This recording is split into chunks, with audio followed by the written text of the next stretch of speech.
Bueno, muy buenos días, muy buenas tardes para quienes nos acompañan. Veo que ya poco a poco se van uniendo más personas a este espacio. Vamos a ir esperando un poquito entonces. Mientras tanto, pues los voy saludando, cómo han estado. Eh, Mientras se van como uniendo más compañeros. A quienes nos acompañan por primera vez, les recuerdo que este espacio Cine sin Boleta es un espacio que compartimos con el Seminario Séptimo Arte de la Facultad de Artes de la Universidad de Antioquia. Entonces, digamos que se trata de un espacio de formación, un espacio pues académico en el cual vamos a hablar un poco de cine, eh, de muchas de esas películas que ya les hemos sugerido, ¿cierto? Hoy la intención, pues, recordarles que estamos trabajando un ciclo de cine que es autorreflexivo, se llama Cine dentro del cine, es decir, vamos a revisar películas que hacen de su hacer, ¿cierto? Su propio argumento, es decir, películas casi que le dan un giro a la cámara y hacen del hacer cine o del mundo cine, pues ese objeto de representación. Para quienes están ingresando ahora al espacio de Zoom, les recuerdo que esto está siendo transmitido también vía Facebook por el canal del Centro Cultural. Entonces, quienes no puedan ingresar de pronto al espacio de Zoom, nos pueden seguir también a través de las redes, a través del canal de Facebook.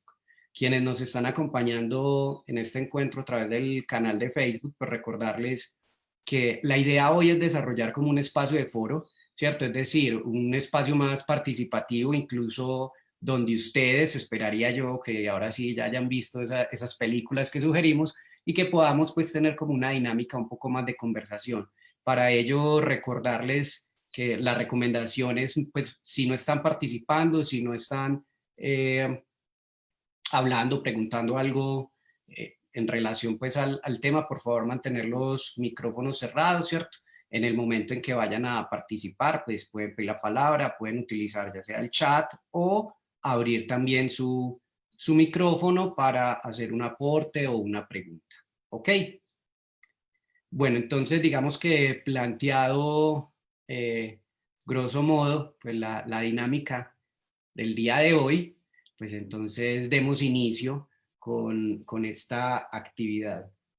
Eh, Les recordaba entonces que hoy hablaremos un poco de lo que es el cine, dentro de este gran ciclo de cine, dentro del cine, nos vamos a referir en particular a un primer elemento que tiene que ver con el universo cine, o pues como lo hemos denominado, ¿cierto? Gracias a nuestro amigo Godard, de quien ya pudimos ver al menos uno de esos capítulos de su gran proyecto, Las historias del cine. Cuando Cuando planteábamos todo este recorrido a través de lo que es esa mirada autorreferencial dentro del universo cine, ubicábamos como punto de partida, vamos a compartir aquí esta imagen.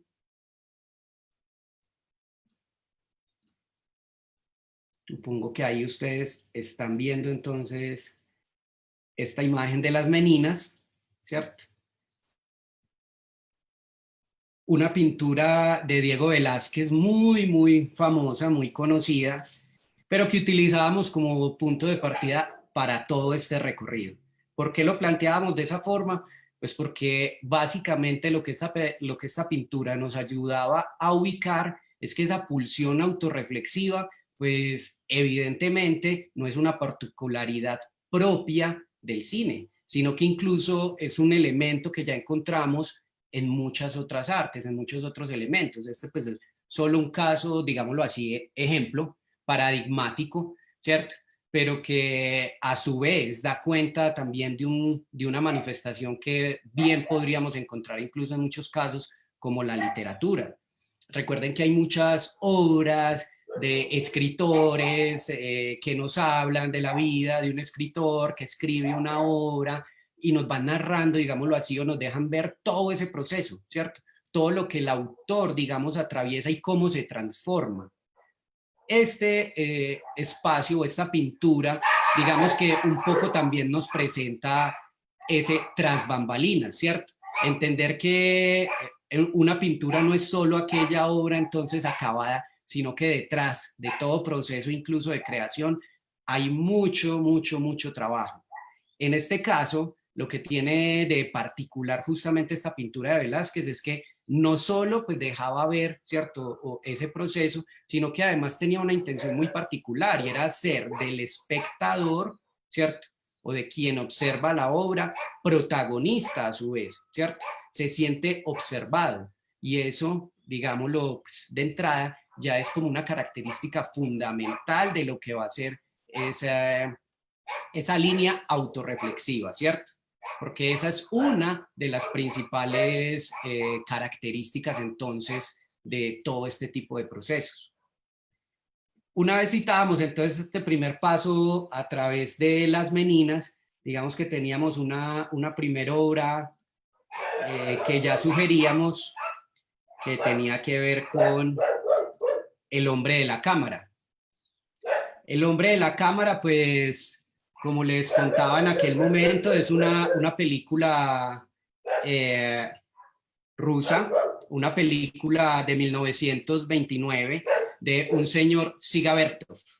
Eh, pues lo digo, digamos, en esos términos, un señor Sigabertov, pues aparece como autor de la obra, si bien digamos que inspiró bastante de todo este trabajo, pues es un trabajo colectivo y que de hecho realmente tiene mucho que ver con su esposa, quien era su montajista, ¿cierto? Ahí podemos ver algunas imágenes entonces de esa propuesta que ya les sugería. Ojalá que viesen esta otra versión. En El hombre de la cámara, pues digamos que se alborotaron los perros, ahí disculpan a los vecinos. Les estaba diciendo que esta obra, pues digamos que tiene algo muy, muy particular y bueno, por eso digamos que la citábamos como punto de partida, más allá pues de los datos técnicos, de que sepan pues que es de 1929, su procedencia, la forma como se realiza. En este caso, lo que más nos interesa estudiar en ella es que es una obra muy vanguardista, siendo, ya lo mencionaba, una obra de principios del siglo XX. Hoy en día la podemos ver todavía como una obra totalmente contemporánea. ¿Y por qué? Pues básicamente se trata por todos los elementos con los cuales está constituido. ¿A qué nos referimos fundamentalmente con que se trataba entonces de una película muy visionaria? Piensen en este momento, pues pónganse, traten de ponerse en los zapatos, ¿cierto?, de un habitante de principios del siglo XX, donde pues básicamente el cine se está descubriendo. Creo que esto lo había mencionado ya en algunas ocasiones, y es que si bien el cine se inventa, o al menos esa es como la fecha que nos ponen en la historia del cine, 1985, pues básicamente es la fecha cuando se inventa el cinematógrafo, ¿cierto? Pero para hablar propiamente de un lenguaje, cine, pues digamos que tendría que acontecer un tiempo en el cual se desarrollara ese lenguaje. Es por eso que en muchas ocasiones, o si revisan algunos textos, se van a encontrar con que para muchos teóricos realmente el cine, digámoslo así, pues empieza a constituirse como tal, es gracias a la narración audiovisual, gracias a la aparición, digámoslo, de películas de largometraje, como por ejemplo El nacimiento de una nación, de David Griffith, quien en ese momento pues ya empezaba realmente a construir una historia con esas imágenes. Si no han visto esa película, pues espero que también la puedan buscar, porque es muy buen referente para entender y poder generar un paralelo con esta película, El hombre de la cámara, que son películas básicamente muy contemporáneas, pero que narrativamente están en planos muy, muy diferentes, ¿cierto? Si ustedes se vieron entonces la película y digamos que les pues, de principio a fin y lograron entender un poco también todo esto que nos estaban presentando, se van a dar cuenta que el eje, pues como su nombre lo indica, sería este hombre de la cámara, ¿cierto? ¿Qué lo vemos haciendo? Pues básicamente lo que está haciendo este señor es el trabajo de lo que pues en aquel momento llamaban pues lo que iban a hacer los noticieros, ¿cierto? Es lo que Siga Bertos va a llamar como los Kinopravda o el cine verdad, que eran un poco sus búsquedas. Ese tipo de material era el que iban a utilizar posteriormente, ya lo venía diciendo, en lo que iban a hacer los noticieros. Entonces era una especie de camarógrafos que iban filmando la vida, digámoslo así, ¿cierto?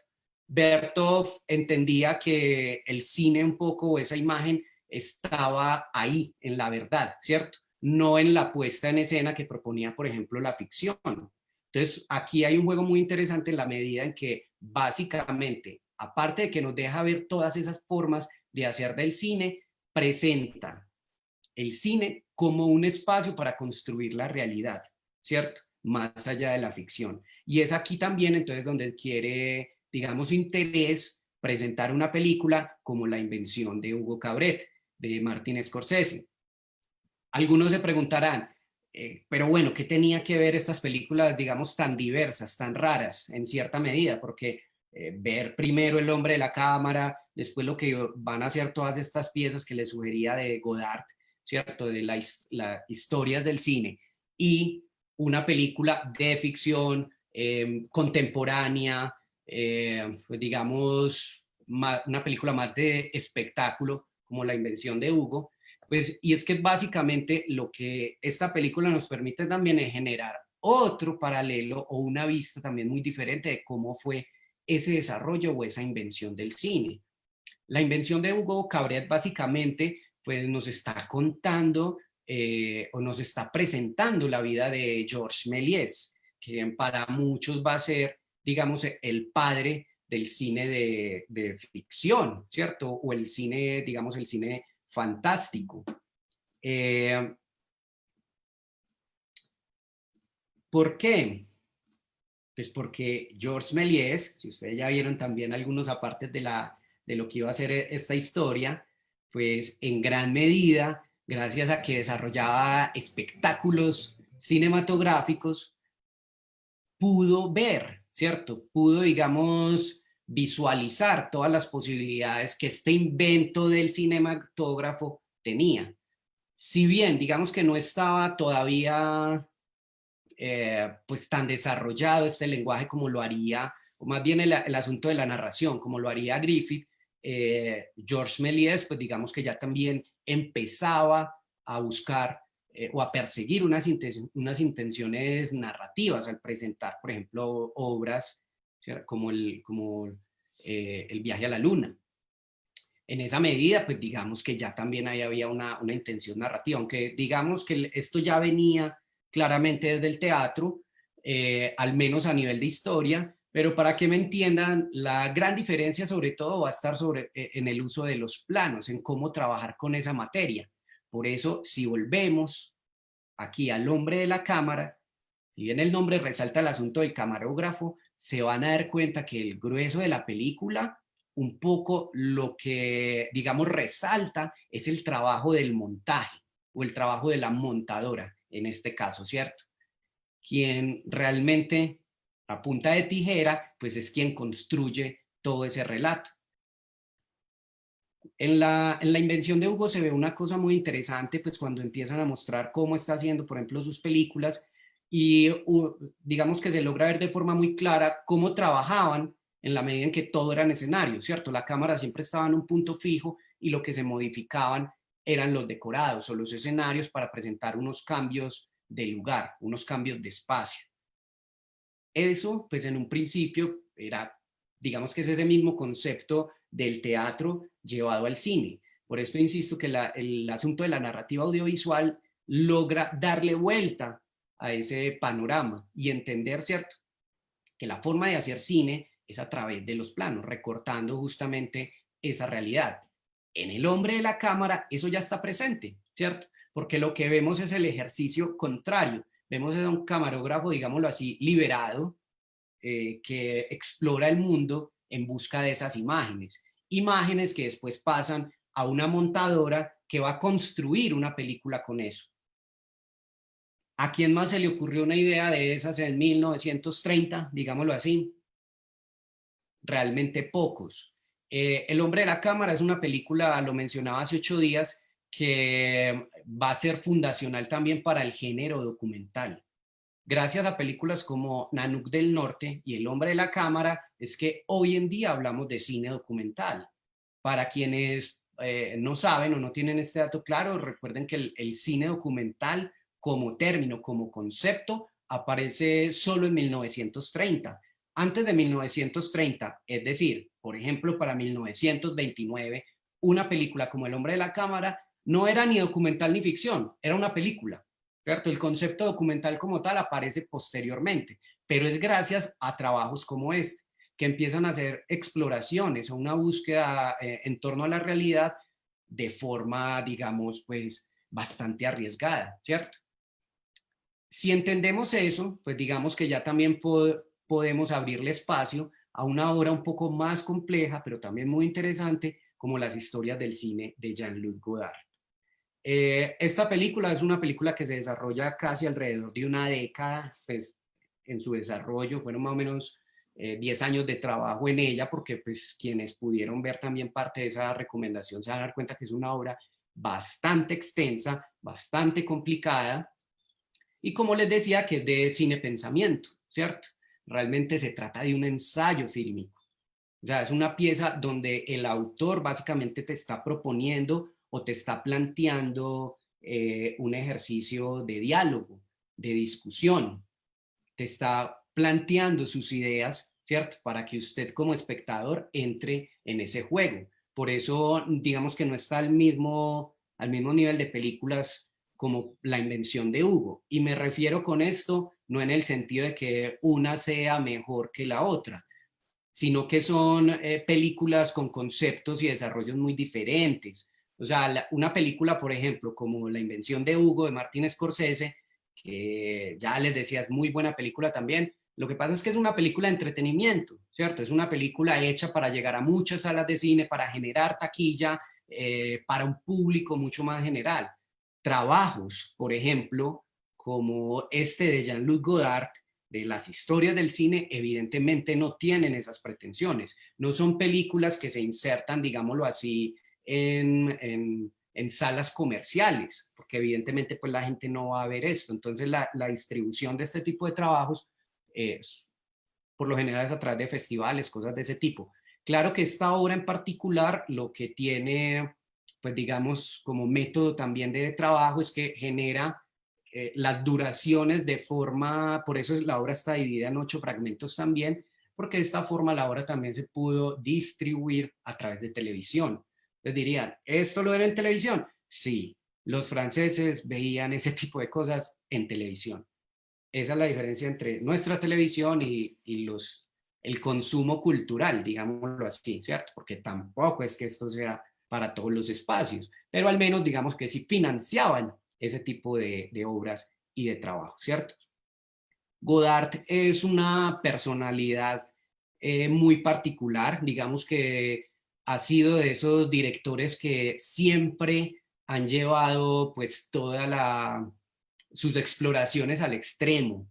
Es una persona, digamos, incansable en ese sentido. Incluso hoy en día, siendo una persona con más de 90 años, sigue explorando, sigue experimentando con todas sus obras.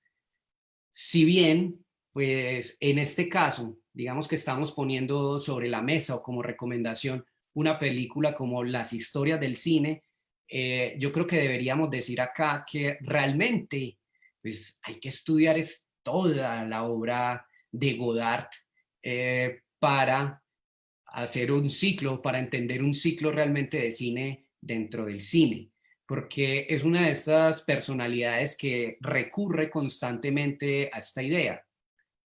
¿Y por qué quiero plantear esto también? Porque digamos que Godard es un cineasta que en su tiempo, digamos que esa fue una pregunta constante, que alimentó incluso la nueva ola.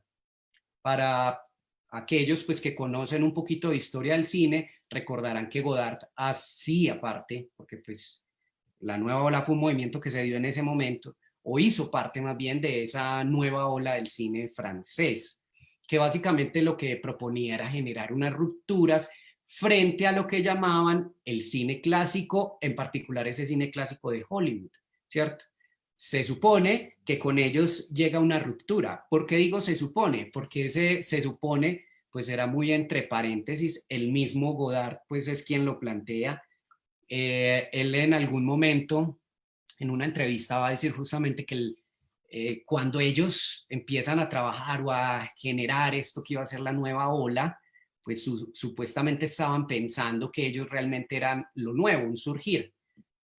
Digamos que ya a la luz de los años, Godard cambió un poco esa versión y justamente él dice que ellos no fueron esa nueva ola, sino el fin de esa otra ola. Es decir, ellos realmente fueron el cierre de lo que sería ese cine clásico.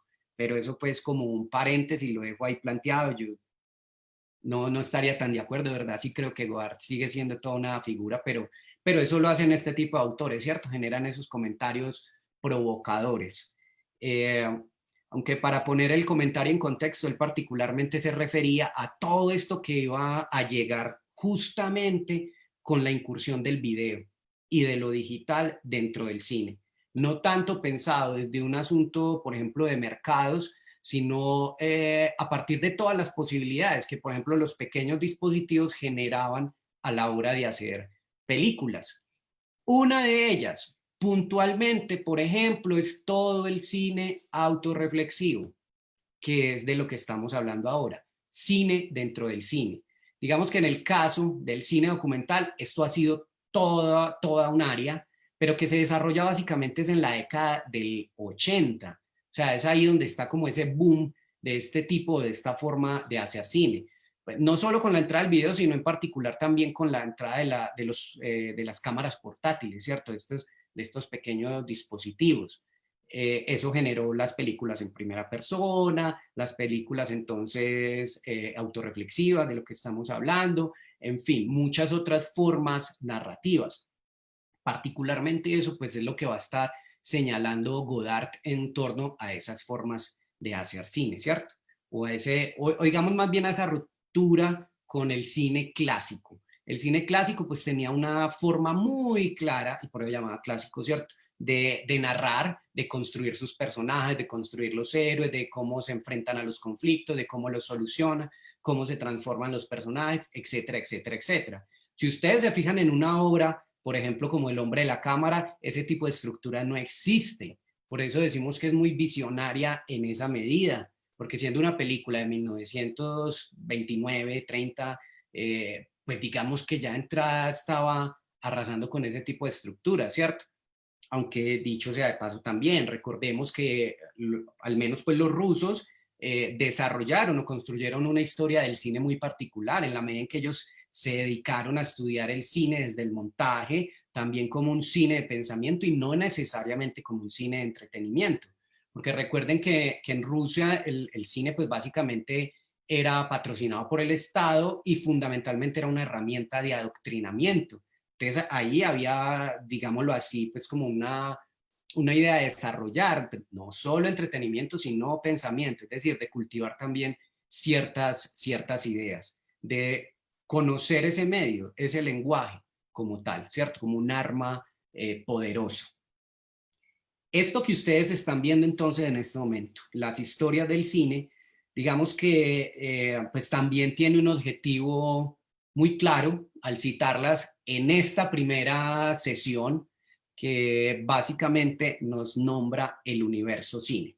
Dicho todo esto, pues en relación a las películas, ¿cierto? Ubicando como elementos que las pueden conectar, quisiera definir un poquito mejor eso del universo cine, que como ya lo planteaba, es un concepto que básicamente estoy retomando de esta idea de Godard. ¿Por qué Godard hace las historias del cine? Bueno, resulta que Godard fue o ha sido un cineasta muy político realmente, o más que político, digámoslo así, de unas ideologías muy marcadas y que han marcado mucho su trabajo. Y en ese sentido quiero hacer esa salvedad porque digamos que toda película en cierta manera es un planteamiento político. O sea, eso de que una película no tome partido es cuestionable, ¿cierto? Yo diría que incluso una película de entretenimiento, si es un producto pensado para insertarse en un mercado y obtener unos beneficios, etcétera, etcétera, etcétera, tiene unos objetivos, ¿cierto? Es una película que plantea también unas posturas políticas, planteémoslo de esa forma. Pero en el caso de Godard, ya insistía, digamos que el asunto es más que todo incluso de militancia. Tuvo una época muy marcada en la que justamente su referente de estudio era Siga Bertov, entonces junto a otros cineastas franceses fundan el grupo Siga Bertov, que fue un grupo que básicamente trabajó entre finales de los 60 y principios de los 70, haciendo documentales militantes. Esto en gran medida, pues digamos que obedecía a unas ideas de Godard, donde planteaba que pues uno, el cine era una herramienta, un arma, digámoslo así, ideológica. Dos, la idea fundamental tiene que ver con que el cine, o por lo menos para Godard, ¿cierto? El cine tiene una deuda histórica, sobre todo con la Shoah. Y es aquí donde quiero como también trazar un paralelo que hace compleja un poco esta lectura. ¿En qué momento entra aquí el holocausto a ser parte de todo este discurso? Eh, pues digamos que Godard un poco se pregunta, es una pregunta realmente que va a atormentar a muchos cineastas durante el siglo XX. Y es justamente cuál fue el papel del cine frente al holocausto, ¿cierto? Por ejemplo, para Godard el cine está en deuda. O sea, el cine no supo responder ni representar ese evento, que, dicho también de paso, es digamos que el gran acontecimiento, desgraciadamente, ¿cierto? Es un acontecimiento horroroso, pero es el gran acontecimiento, o uno de los grandes, está la bomba atómica, en fin, del siglo XX. Esa idea, digamos que Godard lo que hace es encadenarla entonces con una idea que también es muy fuerte, que tiene que ver con que el siglo XX básicamente es el siglo de la imagen. Entonces él lo que propone, y de ahí la deuda que tiene el cine con el holocausto, y es que no se pudo construir representación, no se pudo construir imagen en aquel momento, y para él esa es la tarea del cine básicamente. O sea, el cine de pensamiento, el cine de ensayo, para Godard, digamos que tendría la obligación de haber dado cuenta, ya sea entonces de ese evento y aparte de eso, de toda la historia del siglo XX. Entonces de ahí es de donde surge esta idea de la historia o las historias del cine. Y por eso es que lo plantea de esta forma. Si ustedes empiezan a analizar y a ver cada uno de estos capítulos, se van a dar cuenta que en el fondo Godard lo que está haciendo es relacionar esa historia del cine con la historia. Y es más, la historia del cine, digamos la historia del arte, porque amplía un montón de referentes del mundo de la música, del mundo del arte, la literatura, la poesía, y lo relaciona con el siglo XX, ¿cierto? De hecho, el libro, la película, porque ya les iba a mencionar, era esto, el libro, la película, pues digamos que es un libro también. O sea, él siempre concibió esto se supone, esto que están viendo acá, se supone que es el guión de la película, pero que a su vez es un guión, sería un texto de poesía. Si ustedes se fijan un poco, no sé si logran ver, por ejemplo, el interior de las páginas del libro, ustedes lo pueden leer casi como un texto de poesía, ¿cierto? Y es esto mismo que les está apareciendo un poco ahí en los subtítulos que él iba construyendo. O sea, fue una cosa que él fue haciendo casi como un ejercicio performático, donde en el propio hacer iba generando todo esto. En cierta forma, si lo piensan, yo sé que para muchos, digamos, de nuestro público más general, es un autor que es bastante complejo de entender, es un autor que realmente es más para aquellos que les interesa estudiar el cine, porque él lo que hace aquí es jugar con todo ese lenguaje. fíjense que el texto incluso se convierte en imagen. O sea, el texto como tal no es un simple subtítulo, sino que aparece también como una placa en toda la pantalla, se vuelve partícipe. O sea, el texto se puede volver también imagen. Y ese es el juego constante que empieza a construir Godard, ¿cierto? Entonces, insisto, yo sé que es un referente entonces para estudiar un poco, por eso son obras que tienen esa fragmentación, evidentemente pues una persona sola metida en una sala de cine viendo una obra de estas va a ser bastante complejo, entonces por eso tienen también esta dinámica. Son trabajos que a veces los presentan también en galerías. De Godard se han hecho varias exhibiciones. El Centro Pompidou, por ejemplo, hace algunos años hizo una exhibición muy completa de todo lo que era el universo Godard, digámoslo así. Entonces es un autor que valdría la pena, ¿cierto? Que muchos, sobre todo en particular le hablo pues a mis estudiantes que están en este momento empezando a conocer pues también todo este tipo de referentes, pero a partir de otros intereses, como la creación. Entonces ahí es donde lo dejo planteado, es algo que hay que ver y hay que conocer, ¿cierto? Pero así como tendrán entonces también los referentes pues más densos como el de Godard, insisto que tenemos otras posibilidades, como la invención de Hugo, ¿cierto? Que nos sirve también para pensar o disfrutar, digámoslo así, en otros momentos o o de otras perspectivas, ¿cierto?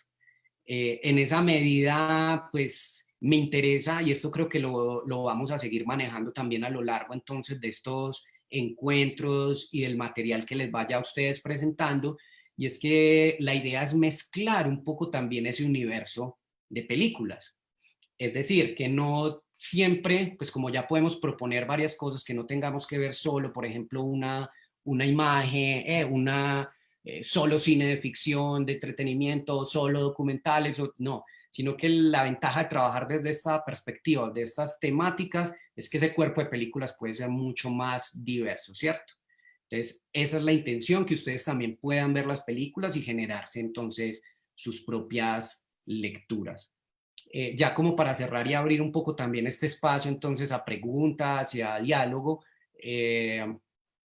creo que dejarles planteado esa idea entonces de lo que puede ser ese universo cine, y es decir, el cine en sí mismo está cargado de historia, ¿cierto? Es un universo que es, digámoslo así, digno también de ser protagonista. Ocurren tantas cosas allí, es tan diverso, es tan complejo su hacer, que requiere, o digámoslo, más que requiere, ¿cierto? Sería, no sé, es que es necesario por un mismo ejercicio de formación. Es un ejercicio casi del mirarse a sí mismo, y es la forma como nosotros aprendemos, ¿cierto? Cuando podemos ver qué es, o nos fijamos sobre lo que estamos haciendo. Por eso ya lo mencionaba ahora, es un poco el ejercicio casi de espejo, del mirarse a sí mismo. Eso es entonces un poco lo que nos propone pues este primer ejercicio de revisión del cine, ¿cierto? Y desde sus inicios de cómo se constituye a sí mismo y por qué representarse. A lo largo de estos ciclos vamos a ir tocando otros elementos de esas películas que hacen parte de todo esto. Por ejemplo, el universo de los autores, del director. Pensar una película como 8 y medio, digamos que sería imposible si no es a través de la mente de un autor. Una película como 8 y medio, básicamente lo que te está mostrando o te está metiendo es en la cabeza de ese director. Es otra forma de ver o de entender, digamos, todo este universo del cine, ¿cierto? Bueno, entonces, dicho todo esto, quisiera también como abrir este espacio para el diálogo, o para responder algunas de sus preguntas, incluso pues en particular los compañeros que nos acompañan del seminario, si pudieron ver las películas, me gustaría que compartieran un poco también sus apreciaciones, porque se supone que la idea de este ejercicio, y por eso abrimos este espacio de foro, es participar, es dialogar, hablar de las películas, porque es la forma de aprender. ¿Listo? Entonces, nuevamente, quienes quieran participar, adelante.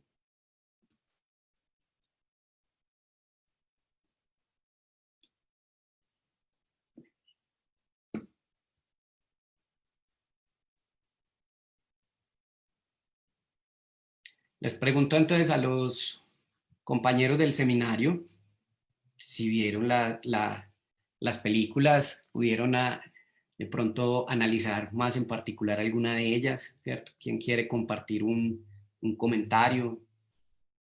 Alejandra, Andrés, Carlos, Daniela, Geraldine.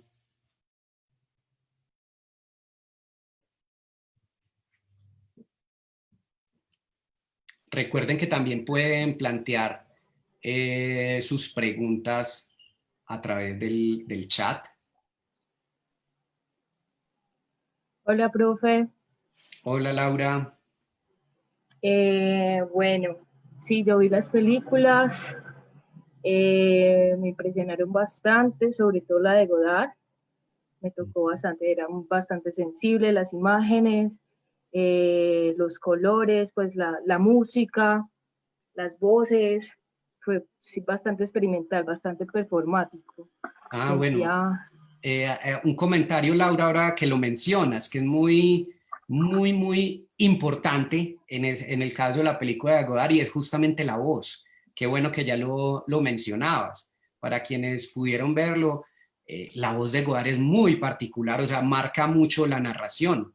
Entonces, y esto, pues no es un detalle menor, ¿cierto? Porque él perfectamente hubiese podido buscar un locutor o qué sé yo, pero no, él está frente a cámara, pone su cuerpo frente a cámara y pone su voz para darle vida a la narración. Entonces eso también es un elemento muy importante. sí, y Continúa. se siente mucho pues como esa rítmica que él le pone pues a la imagen con su voz. Además también pues el hecho de leer la traducción, porque se interponían también entre los títulos y la traducción de la voz misma, entonces era un juego bastante entretenido, bastante fuerte. Eh, Me impresionó mucho en particular esa película y hubo algo que se me quedó bastante y era que él hablaba acerca de que el arte en su época pues no se va a reconocer sino ya después y es algo que en particular pasa con el cine y pues por eso mismo estamos estudiando ahorita películas viejísimas o Uh -huh. clásicas que se vuelven obras maestras ya después del tiempo. Y pues nada, analizando eso, entonces, pues yo me cuestionaba como artista en este momento, pues yo estudio teatro y entonces cuál es el arte, cuál es el objetivo del arte en este momento y pues se me quedaba mucho eso. Entonces es como el arte en sí es un lenguaje que habla para hablar en sí mismo, no para, pues, como para decir esto es arte, sino para hacer el mismo. Claro. Entonces, eso era como lo que se me quedaba, profe. Muchas gracias. Ok, no, a ustedes, a ti por participar. Muchas gracias ahí por el comentario. Teníamos otro compañero que estaba planteando aquí una pregunta. A ver si la puedo leer yo por acá.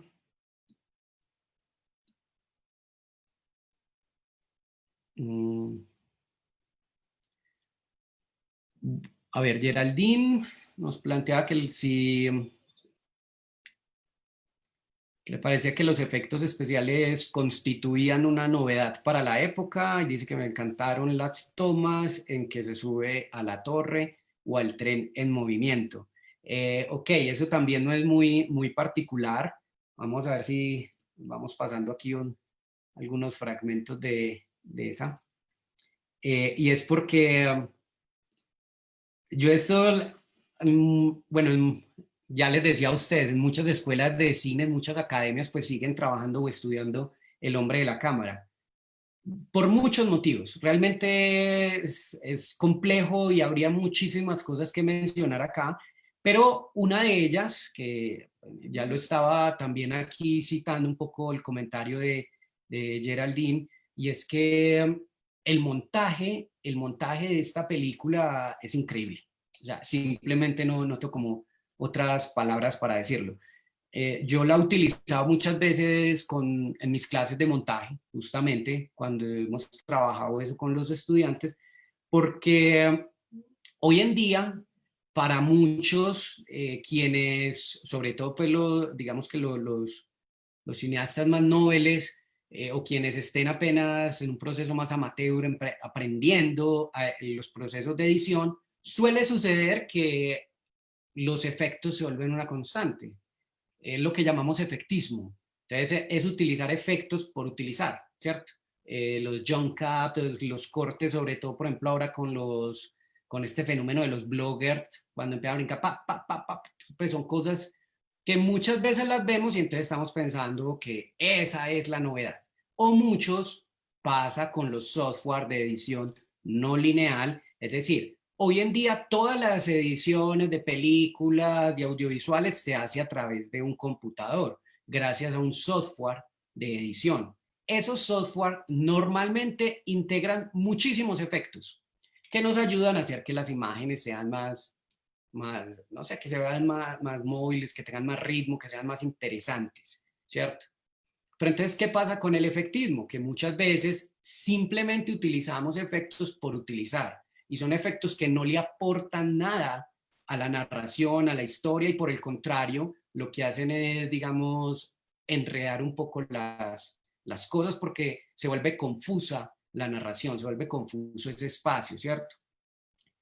Entonces, ¿qué hacemos nosotros en clase de montaje? Vemos obras como esta, como El hombre de la cámara, porque así, digamos que se comprende o se hace mucho más claro de dónde vienen esos efectos. O sea, eso que ustedes están viendo hoy en su software de edición como un efecto o como un plugin, tuvo un desarrollo también a lo largo de la historia del cine.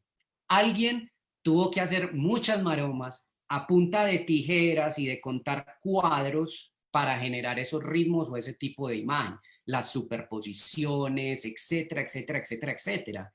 Ese tipo de efectos también los veíamos con la película de Scorsese, pues la que genera el homenaje a Georges Méliès, porque si ustedes revisan las obras de Georges Méliès, y por eso pues también pasó a la historia, porque era un mago, el tipo lo que hizo fue inventarse trucos, cómo hacer todo este tipo de cosas cortando películas. Que recuerden que esto es una cinta de celuloide que básicamente la cortaban con una tijerita, ¿cierto? Iban armando todo esto. Ahora, un dato también que no es menor para cerrar el comentario, justo de los software y el ritmo, el montaje y todo esto, es que otra de las cosas con las cuales fue supremamente innovador Siga Bertov, que a propósito es un seudónimo, él no se llamaba de esta forma, Siga Bertov es algo como rayo veloz, quería traducir o algo así. O sea, era un seudónimo que él toma del futurismo, que era el momento, pues, el cual se acogió Bertov.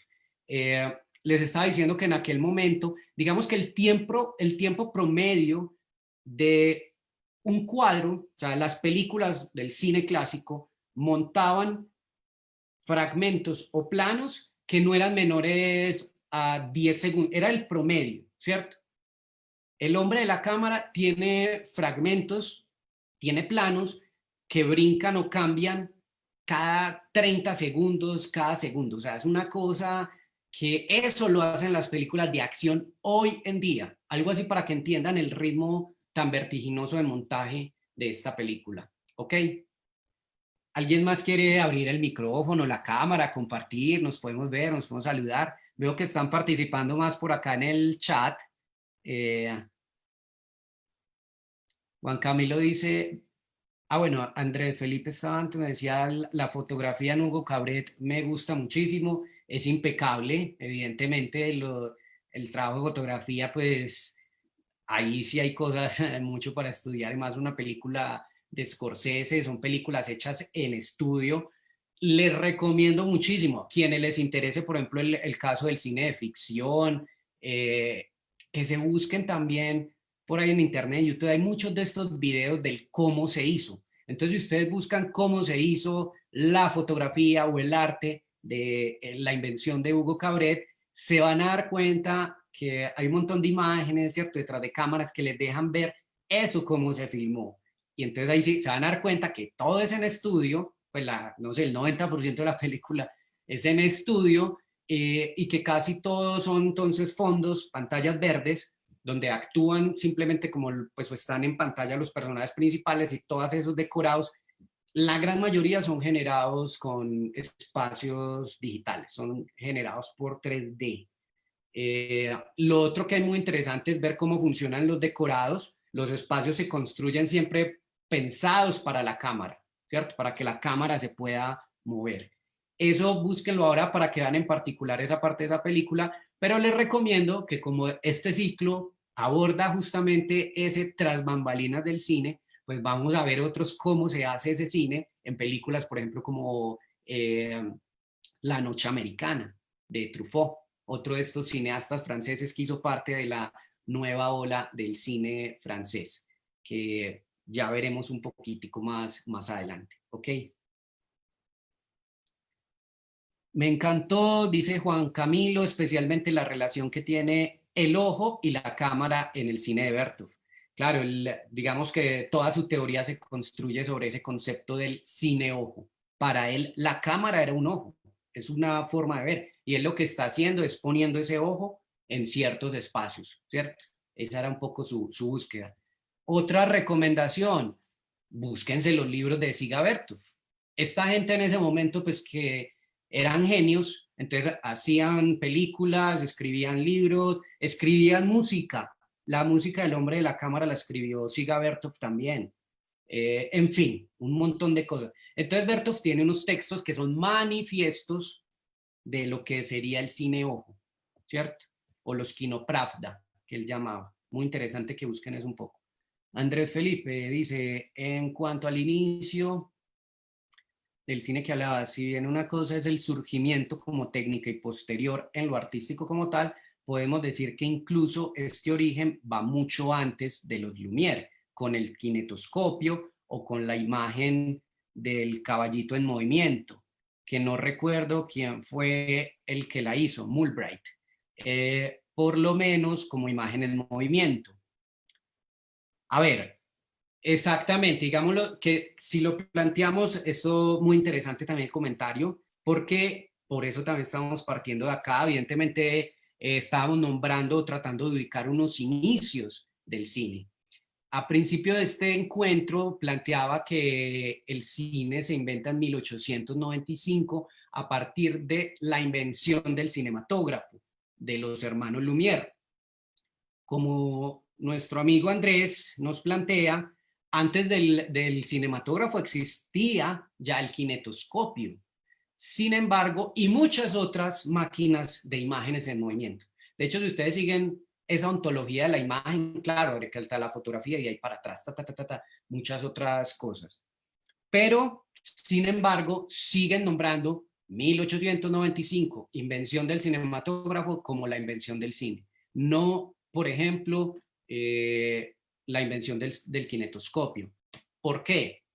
Y aquí un elemento fundamental para entender también toda esta historia del cine, y es preguntarse entonces qué fue lo que se inventaron los Lumière para hablar del cine. ¿Por qué el kinetoscopio entonces no era cine? Si ya había imagen en movimiento ahí.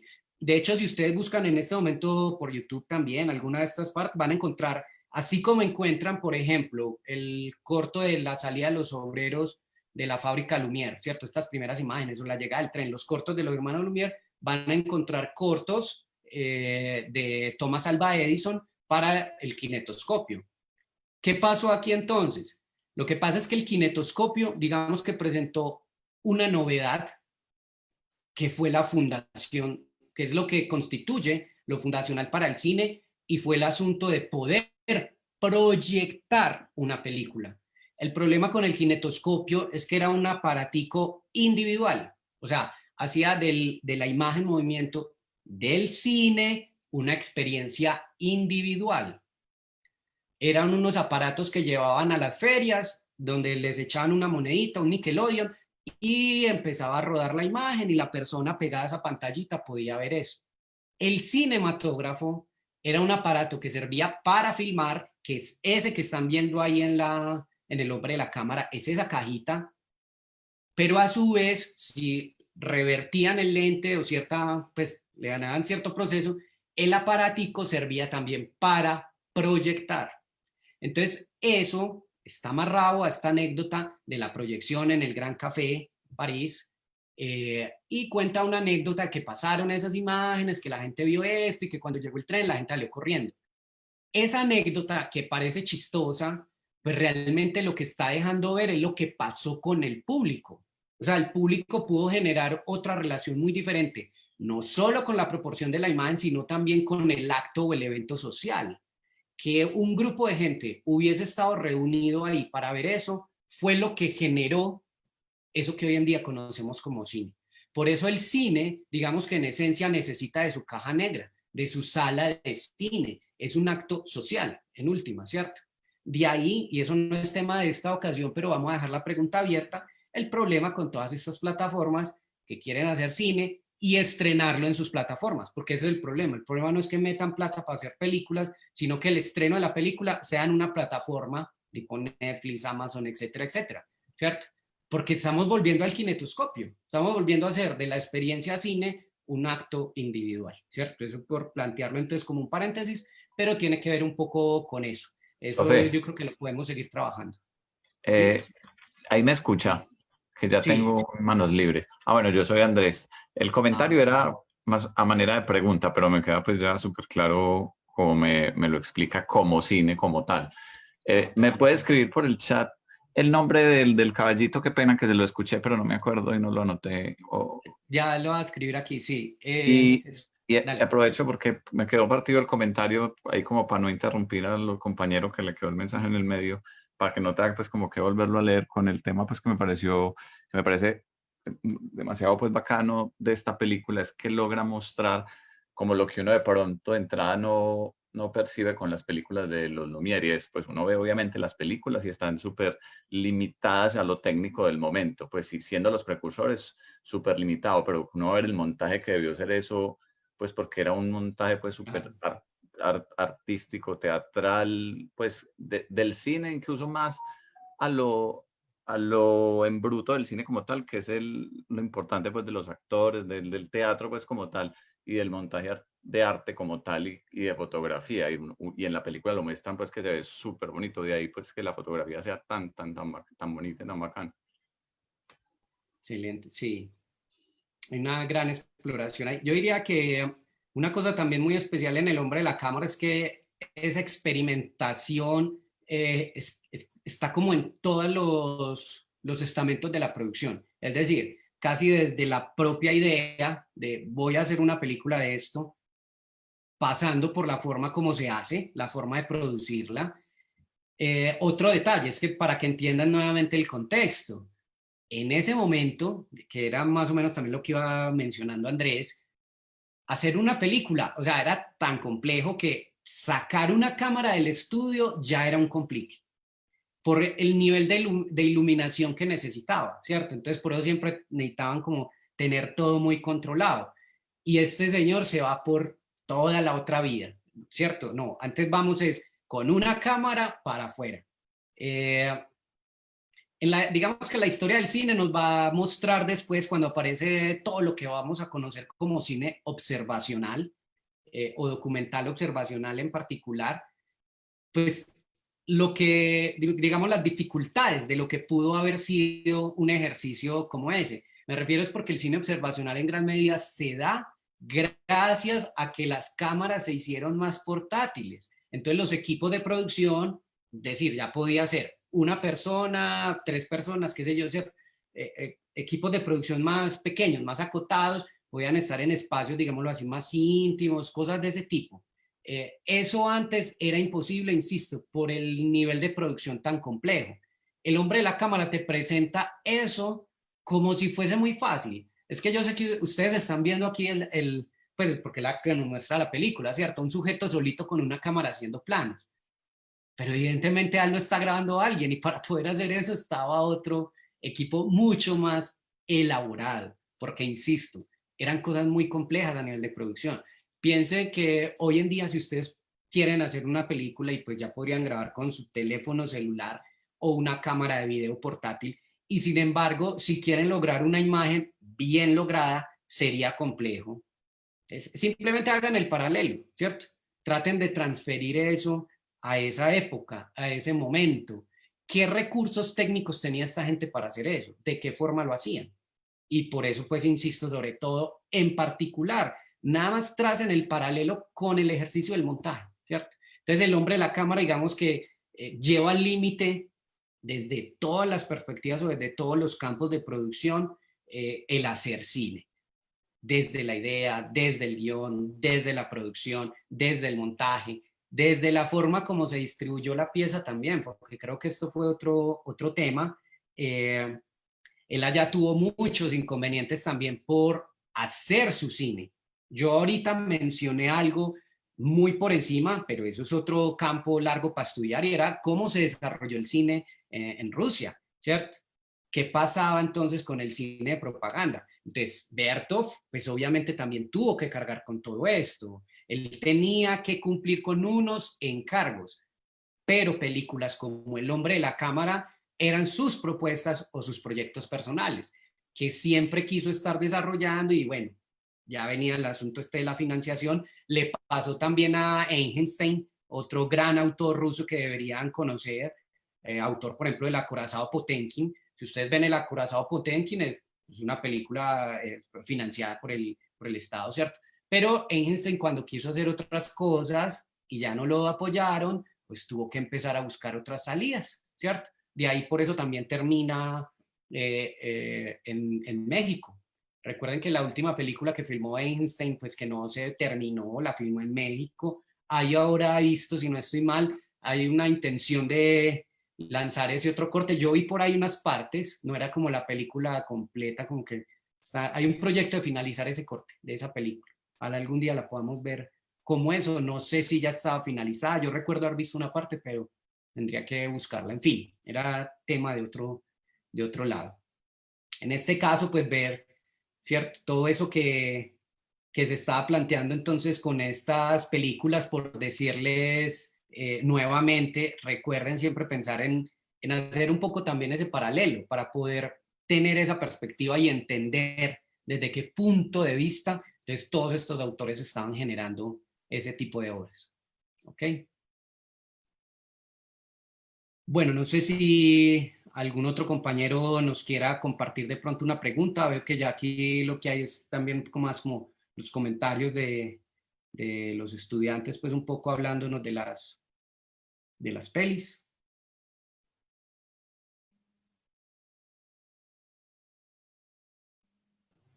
Bueno, hola, buenas noches. Sí. Buenas noches. Hola, profe, ¿cómo está? Bien, bien. ¿Quién Yo soy habla? Jairo, Jairo. ¿quién nos está hablando? Sí, Jairo. Ah, ok. Sí, pues a ver, yo las de Godard no las alcancé a ver porque eso es como echarse un maratón en Netflix en una semana de una serie y como que no Sí. tuve tiempo, pero las tengo ahí pendientes porque sí me llaman pues mucho, Ah, mucho bueno, la atención. un paréntesis ahí, Jairo. No, créanme que la recomendación no es que se vean todo eso de tacada. Eso sería denso. O sea, la ventaja que nos da este espacio, y por eso estamos trabajando de esta forma. Ustedes, por ejemplo, a lo largo de esta semana, la idea es que volvieran a hacer como una revisión de esto, y quienes no vieron alguna película la terminen de ver, porque dentro de 8 días ya va a sugerir otro cuerpo de películas, ¿cierto? Entonces, por eso estamos sugiriendo varias obras para que ustedes pues en su tiempo vayan espaciando esa visualización. Entonces, no, simplemente Ah, por sí. aconsejarles que la vean, que vean toda la serie, pero no toda de una, porque van a terminar con dolor de cabeza. Sí, pero no, pues ese se ve muy bueno y además que uno termina viéndosela Sí, sí, sí. derechito, sí. Y pues Ok. El hombre de la cámara, yo ya me la había visto alguna vez en un curso de cine experimental en la U, la vimos la versión a blanco y negro, Sí. entonces acá como que en este sepia se ve como extraño. Mm. Creo que me quedo con la versión a blanco y negro. Recuerdo que, como decíamos, pues un comentario de un compañero, la relación que hace con el lente ojo, creo que es de lo más, como de lo más interesante, a mi parecer, porque nos está diciendo que las miradas pues que él le daba a la ciudad las pudo pues captar con la cámara, lo cual es algo pues muy difícil, primero que todo, que uno logre que una foto le quede tal cual la mira. Entonces imagínense pues un video de una ciudad completa y más con esas tomas pues como tan complicadas que pues claramente el montaje de esa producción pues es algo que a mí me sigue pareciendo pues sumamente pues genial, me parece algo genial y como muy difícil y además que por la época se ve como pues como si fuera algo mágico, como algo salido de lo real, Sí. como que uno se imagina saliendo con una cámara a grabar Medellín y no, pues como que llegar a ese resultado no lo logra, también como por la magia de la época, nosotros como que vemos hace 100 años, 90 años, que es como una época mágica por todos estos descubrimientos que se estaban empezando a hacer, con estos experimentos en el cine.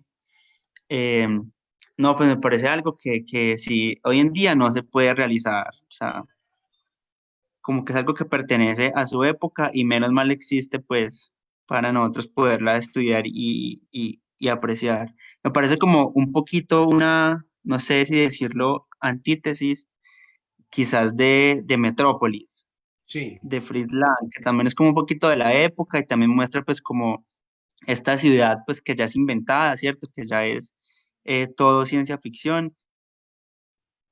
Futurismo. Digamos que esta peli hace juego, a ver, no olvidemos también que para aquel momento, cuando se producen estas películas, y de hecho las que voy a mencionar, todas esas sinfonías de ciudad, que en realidad hay varias, la de Berlín Sinfonía, la gran ciudad de Walter Ruttmann, es una de las más conocidas.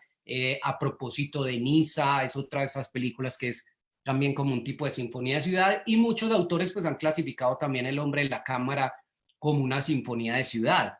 Eh, Aunque otros pues realmente la distancian un poco, y me refiero es que piensen que en ese momento también se estaban dando las vanguardias artísticas. Ya lo mencionaba ahorita, el mismo nombre o el seudónimo de Siga Bertov, él realmente era, se me escapa el nombre, pero era de apellido Kaufman. Siga Bertov es un seudónimo que habla del futurismo, y en esa medida lo que este señor realmente quería, o sea, nosotros nos concentramos mucho en el ojo, el personaje, el montaje, el cine, pues porque era el tema de hoy, yo leí como un poco más de foco a eso, pero en el fondo él también, su gran preocupación era la máquina como tal. La máquina era la preocupación del futurismo, pues de los futuristas, perdón, ¿cierto? Digamos que sus preguntas estaban amarradas un poco a esta relación con esa máquina, ¿cierto? Entonces, la forma como está filmada un poco la película también es haciendo a esa máquina un protagonista de. Y de hecho, de ahí, porque es por eso que toma sentido si lo piensan, de ahí el asunto, pues, digamos que la importancia de que la cámara se anime. Si ustedes recuerdan, hay unas partes en la película en que la cámara la animan, ¿cierto? Con stop motion, y la cámara empieza a caminar y a hacer unas vueltas y mueve la cabeza. Es como si esa cámara tomara vida. Eso es lo que él está un poco ahí también explorando, planteando. Pero eso es una idea del futurismo. O sea, y en eso, pues por eso también la estaba, no la quería mezclar con este asunto pues, del cine como pretexto. Insisto, claro, que si uno empieza a estudiar esto desde una perspectiva, digamos, más histórica, más ampliada, pues encuentra muchos elementos que nos dan pistas para entender la obra. Hoy, insisto, quería referirme solo como a ese universo cine, y para poder poner esta obra en relación con lo que ya nos estaba planteando Godard y con lo que había pues en la invención de Hugo. Pero si a ustedes les interesa esta obra pues fundamental, otra de las líneas de trabajo muy claras y con la cual se van a encontrar cosas muy interesantes, ya lo estaba diciendo también, eso lo ven sobre todo esas pistas en esos manifiestos de Bertov.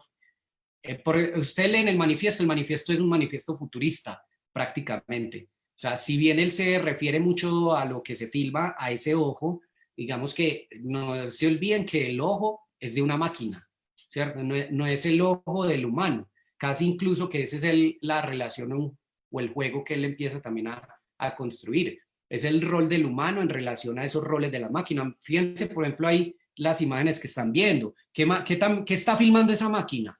Otras máquinas, ¿cierto? Otros procesos. Eso es también el hombre de la cámara. Eso es el futurismo. Como un plus, digamos, y que les interesa estudiar las vanguardias artísticas, no solo eran pintura, las vanguardias también desarrollaron muchas cosas a nivel, por ejemplo, de música, a nivel de literatura. Por ejemplo, a nivel de literatura han encontrado un montón de escritores, de poetas futuristas también. En fin, cosas de ese tipo. Fíjense esa imagen que están viendo ahí, en este momento. ¿Qué era eso? Nuevamente, una imagen de una máquina operando. Pregunta, hoy en día, ¿quieren hacer una película como estas? ¿Irían a grabar ustedes máquinas? ¿O qué iríamos a grabar? Fíjense esos tornos en este momento, ¿cierto? Y muchas de estas pelis, por ejemplo, de sinfonías de ciudad, también hacían esto, grababan este tipo de cosas. Bueno, no sé si tengan alguna otra pregunta. Geraldine por aquí nos da un comentario sobre el acorazado Potemkin, que también fue una película muy buena, con muy buena dirección, la de Engenstein que ahorita mencionamos, claro, y que muchos escritores y artistas también sufrieron esa censura de la Unión Soviética. Muchísimos, evidentemente, pues, una etapa también muy interesante para estudiar el cine, porque se lograron hacer unas obras también muy interesantes. Bueno, ya están viendo El hombre de la cámara y muchas otras que iremos mencionando.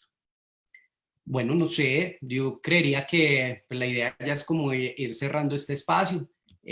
Hoy queríamos entonces hacer nuestro primer cineforo a partir de esos 3 títulos que ya les habíamos recomendado.